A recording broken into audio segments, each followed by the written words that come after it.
Hello, it's বিটি again. আজকে রান্না করবো খুবই স্পেশাল একটা সবজি, খাংমুই।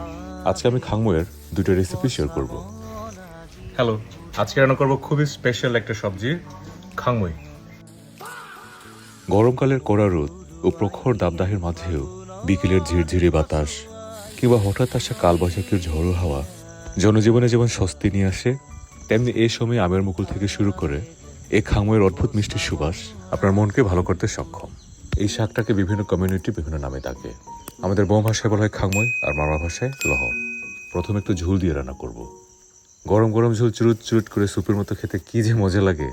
গরম গরম নাপির পানিতে দিয়ে দেবো রসুন একটু বেশি করে, চিংড়ি শুটকি আর অল্প একটু চিলি ফ্লেক্স। ভালো করে ফুটে ওটা দিয়ে দেবো খামুই।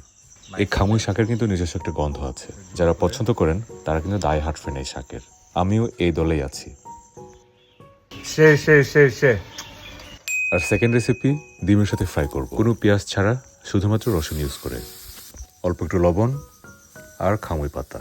এই শাকটা খুব তাড়াতাড়ি হয়ে যায়, তাই খুব বেশি সময় ধরে রান্না করা লাগে না। ডিম দিয়ে দেবো, এরপরে চিলি ফ্লেক্স। বাস হয়ে গেল আমাদের ডিম আর খামুই শাক ফ্রাই। এবারে টেস্ট করার পালা। নিজের পছন্দের আইটেম এভাবে রান্না করে খেতে খুবই মজা লাগে, কি বলেন, তাই না? কচি।